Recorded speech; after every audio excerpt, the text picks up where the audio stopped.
چار حدیثیں اسلام کی بنیاد ہیں۔ اللہ تبارک و تعالی نے قرآن پاک کے اندر ارشاد فرمایا، یا ایھا الذین آمنوا اتقوا اللہ وقولوا قولا سدیدا یصلح لکم اعمالکم ویغفر لکم ذنوبکم ومن یطع اللہ ورسولہ فقد فاز فوزا عظیما۔ اے ایمان والو، اللہ سے ڈرو اور سچ بولا کرو۔ اللہ تعالیٰ تمہارے اعمال کو درست فرمائے گا اور تمہارے گناہوں کو معاف فرما دے گا، اور جو اللہ اور اس کے رسول کی اطاعت کرتا ہے وہ یقیناً عظیم ترین کامیابی حاصل کرے گا۔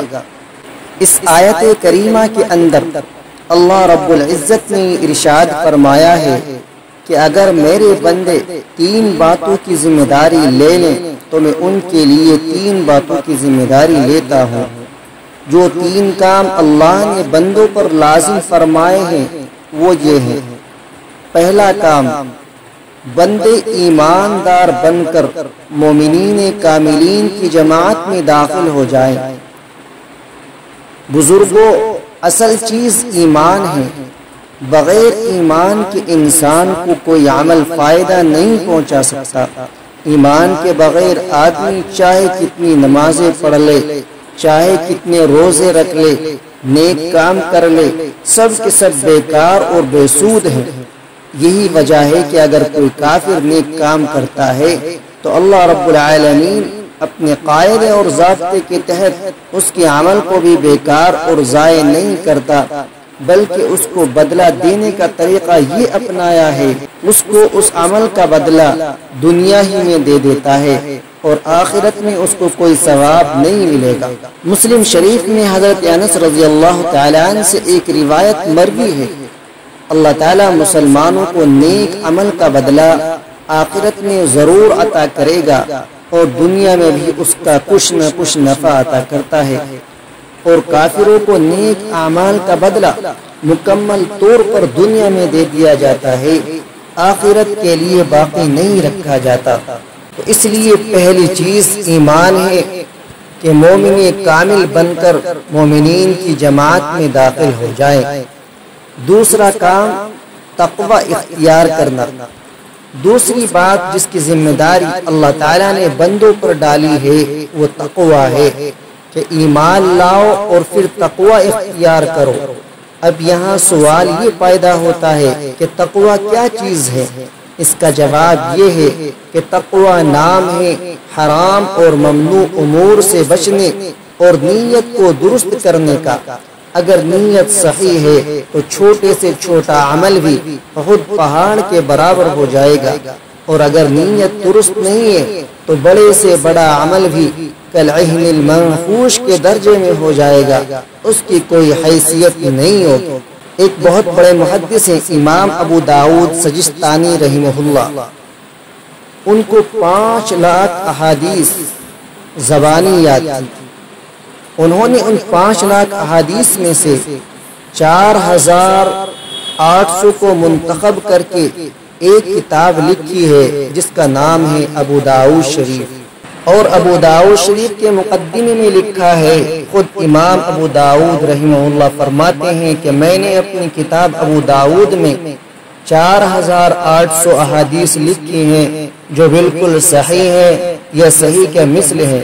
اس کے بعد فرماتے ہیں ان میں سے 4 احادیث انسان کے دین کے لیے کافی ہیں کہ اگر کوئی شخص ان 4 احادیث کے تقاضوں کو زندگی کا نصب العین بنا لے، انہی کے مطابق چلتا رہے تو پوری شریعت اس کی زندگی میں داخل ہو جائے گی۔ جن 4 حدیثوں کی امام ابو داؤد سجستانی نے نشاندہی کی ہے ان میں سے پہلی حدیث یہ ہے جس کو امام بخاری نے اپنی کتاب میں 7 مقامات میں نقل فرمایا ہے۔ حضرت علقمہ ابن وقاص رضی اللہ تعالیٰ عنہ فرماتے ہیں کہ میں نے حضرت عمر رضی اللہ تعالیٰ عنہ سے منبر پر تقریر کرتے ہوئے سنا۔ انہوں نے فرمایا کہ میں نے حضور صلی اللہ علیہ وسلم سے سنا کہ تمام اعمال کا دار و مدار نیتوں پر ہے، اور آدمی کو وہی ملے گا جس کی اس نے نیت کی ہے۔ بزرگوں، بات یہی ہے کہ اگر عمل کرتا ہے اور نیت درست ہے تو تمام اعمال کا ثواب اس کو پورا ملے گا، بشرطے کہ وہ عمل بھی درست ہو۔ جب تک دونوں کا صحیح ہونا ثابت نہ ہوگا اس وقت تک کوئی فائدہ نہ ہوگا۔ جب نیت درست ہوگی تو اعمال بھی درست ہوں گے، اور جب انسان کے اعمال درست ہو جائیں گے تو اس سے انسان کو تقوی کا اعلیٰ مقام حاصل ہو جاتا ہے۔ تصوف کا جو سلسلہ ہے وہ صرف نیتوں کو درست کرنے کے لیے ہے۔ دوسری حدیث جس کو امام ابو داؤد رحمہ اللہ نے اصل دین میں شمار فرمایا ہے وہ ہے جو بخاری، مسلم، ترمذی، ابو داؤد اور ابن ماجہ میں نقل کی گئی ہے۔ وہ حدیث یہ ہے، حضرت ابو ہریرہ رضی اللہ تعالیٰ عنہ سے مروی ہے کہ رسول اللہ صلی اللہ علیہ وسلم نے ارشاد فرمایا کہ انسان کے اسلام کی بہترین خوبی یہ ہے کہ وہ لا یعنی باتوں کو ترک کر دے۔ اگر کوئی اچھا مسلمان بننا چاہتا ہے تو وہ لا یعنی فضول باتوں سے اعتراض کرے، اور لا یعنی باتوں میں بکواس کرنا، دوسروں کو گالی دینا، دوسروں کی غیبت کرنا، خواہ مخواہ چوراہوں پر بھیڑ لگانا، ہوٹل بازی کرنا، یہ تمام باتیں شامل ہیں۔ مسلمان کو ان سے احتراز کرنا لازم ہے، اور جو شخص لا یعنی اور فضول باتوں میں پڑ جاتا ہے وہ اپنی ذمہ داری کی ادائیگی میں کوڑا ہو جاتا ہے، اور لوگوں کے درمیان، معاشرہ اور ماحول میں ناقابل اعتبار اور لوگوں کی نگاہوں سے گرا ہوا ہوتا ہے۔ اس کی کہیں عزت نہیں ہوتی، اس کا اخلاق سب سے زیادہ گندا ہوتا ہے، اور اچھا اخلاق بنانا کمال ایمان کی دلیل ہے۔ حضور صلی اللہ علیہ وسلم نے ارشاد فرمایا کہ تم میں سب سے اچھا وہ ہے جس کا اخلاق اچھا ہو۔ اللہ پاک ہم سب کی لا یعنی باتوں سے حفاظت فرمائے، آمین۔ اسلام اور تربیت اولاد کے نام سے ایک کتاب ہے، اس میں حضرت عمر رضی اللہ تعالیٰ عنہ کا ایک واقعہ نقل کیا گیا کہ حضرت عمر رضی اللہ تعالیٰ عنہ ایک ایسی قوم سے ملے جو کچھ کام کاج نہ کرتے تھے، تو انہوں نے ان سے فرمایا تم لوگ کیا ہو؟ انہوں نے جواب دیا کہ ہم تو متوکلین ہیں۔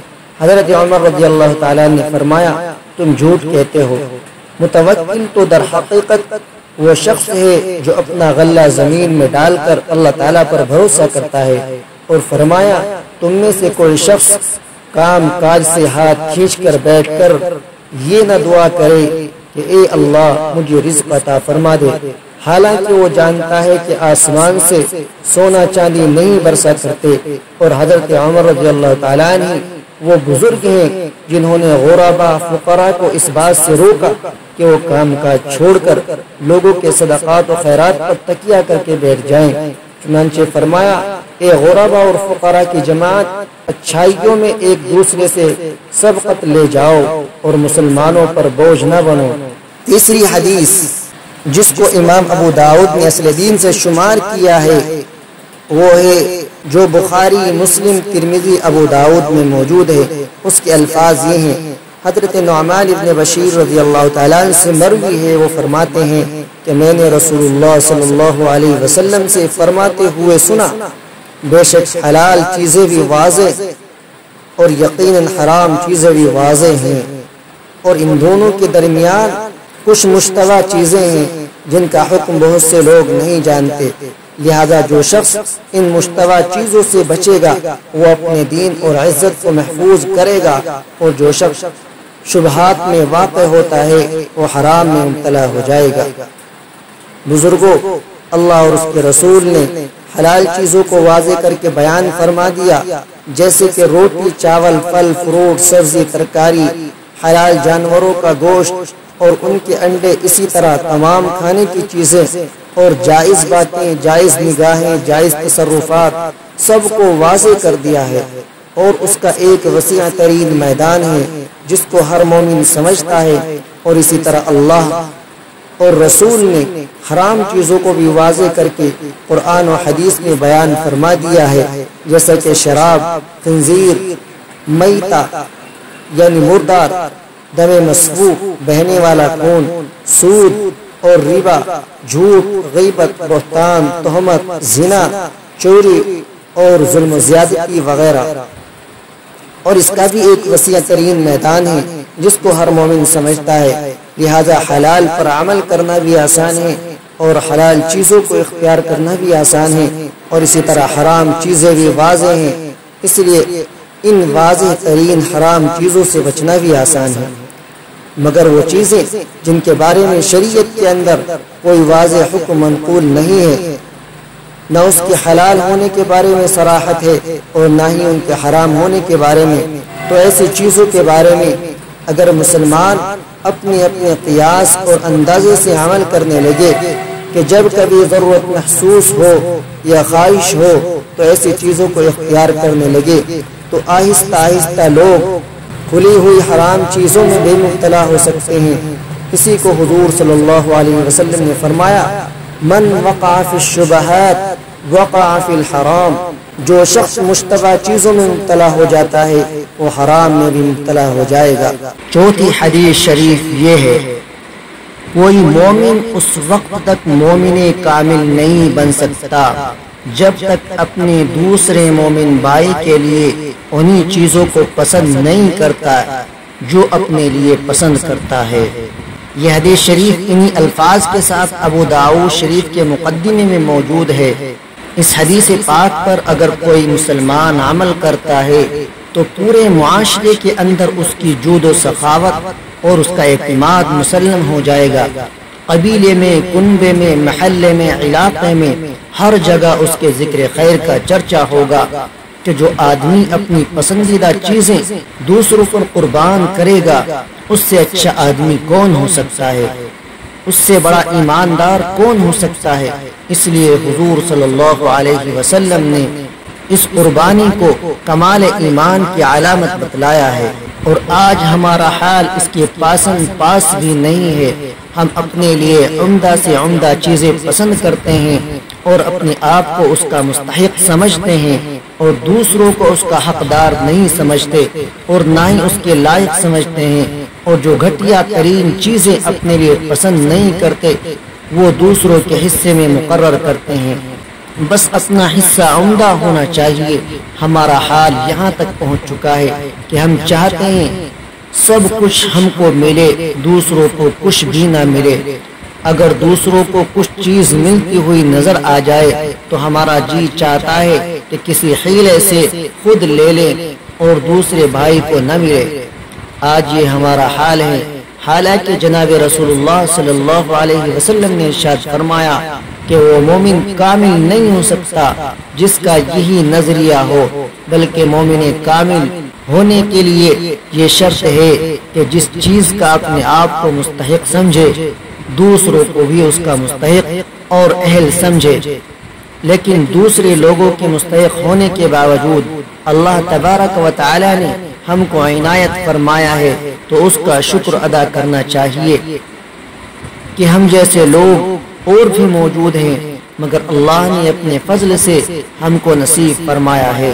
ایک حدیث پاک میں حضور صلی اللہ علیہ وسلم کا ارشاد ہے کہ تمہارے اوپر ضروری ہے کہ تم اپنے مسلمان بھائیوں کا خیال رکھو اور خاص طور پر اپنے پڑوس کا خیال رکھو۔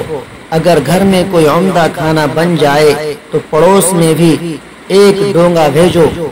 اگر تمہارے یہاں پھل فروٹ آئیں تو پڑوس کو بھی کھانے میں شریک کرو، اور اگر اتنی گنجائش نہیں ہے کہ پڑوس میں بھی بھیج سکو تو اسے چھپا کر لاؤ، اور گھر میں بچوں کے ہاتھ میں دے کر باہر نکلنے مت دو تاکہ پڑوس کے بچے دیکھ کر کبیدہ خاطر نہ ہو جائے، اور تم اپنے گھر کو اتنا اونچا نہ کرو جس کی وجہ سے تمہارے پڑوس کے گھر کی ہوا رک جائے۔ ہاں البتہ اگر پڑوسی اجازت دے دے تو کوئی حرج نہیں ہے۔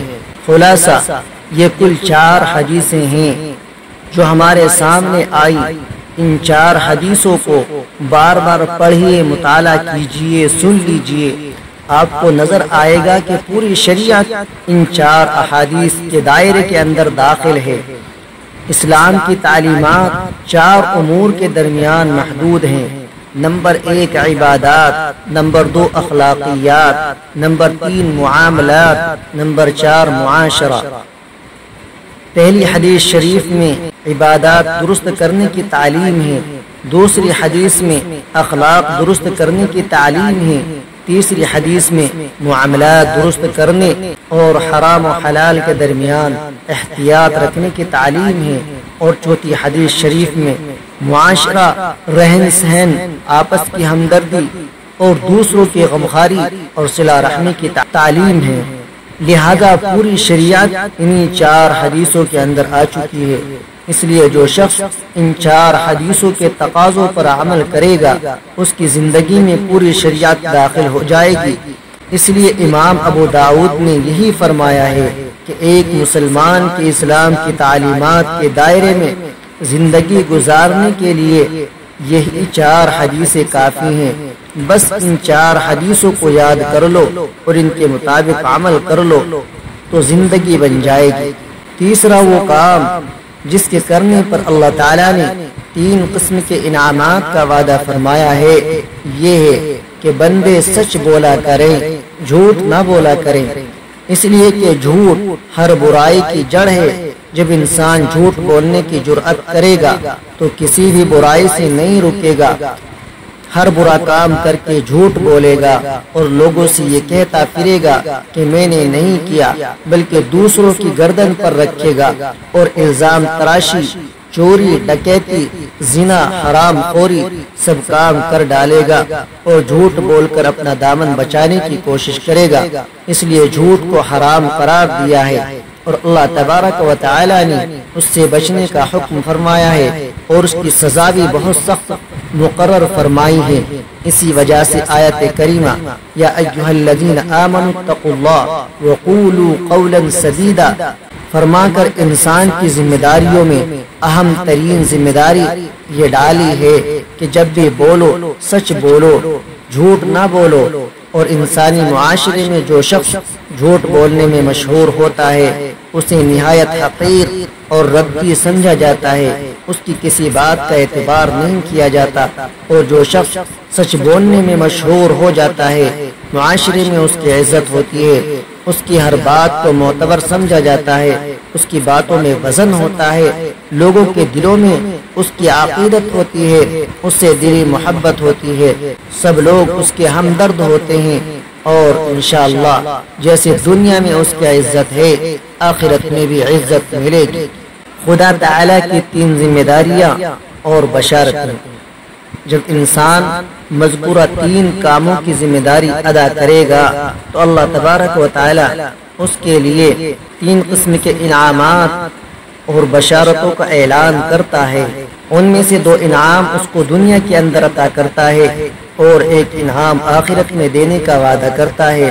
ان تمام انعامات کو یہاں آپ کے سامنے پیش کیا جا رہا ہے۔ نمبر 1، اعمال کی اصلاح۔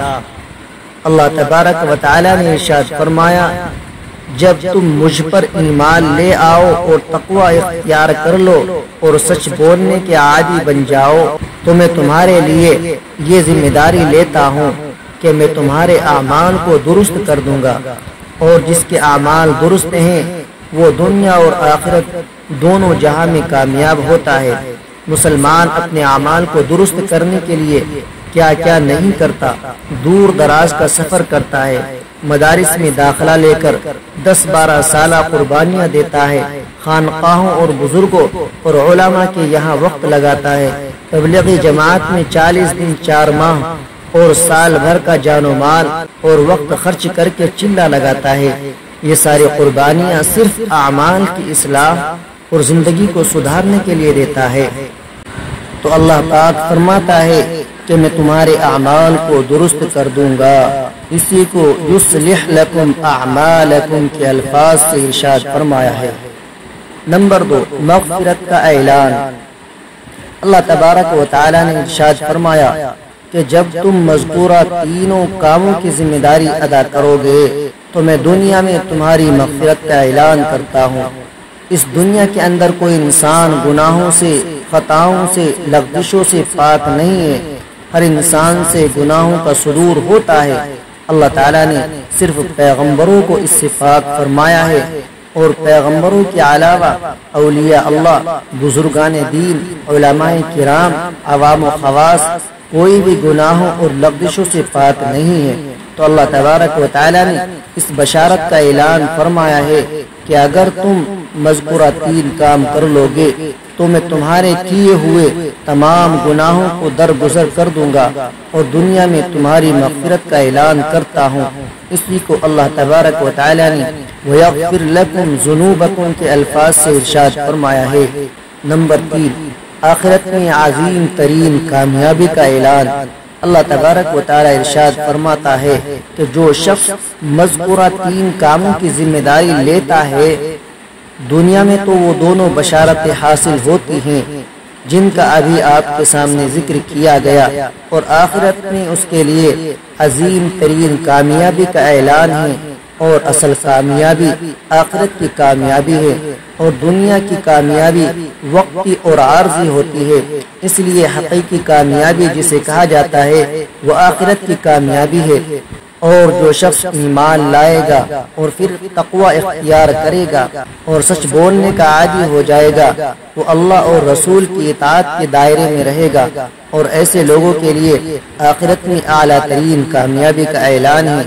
اسی کو اللہ تبارک و تعالی نے وَمَن يُطِعِ اللَّهَ وَرَسُولَهُ فَقَدْ فَازَ فَوْزًا عَظِيمًا سے ارشاد فرمایا ہے۔ اللہ تبارک و تعالی ہم سب کو عمل کی توفیق عطا فرمائے، اللہ اور رسول کی تعلیمات کو اپنی زندگی میں داخل کرنے کی توفیق عطا فرمائے۔ اللہ اکبر کبیرا والحمد للہ کثیرا وسبحان اللہ بکرۃ و اصیلا۔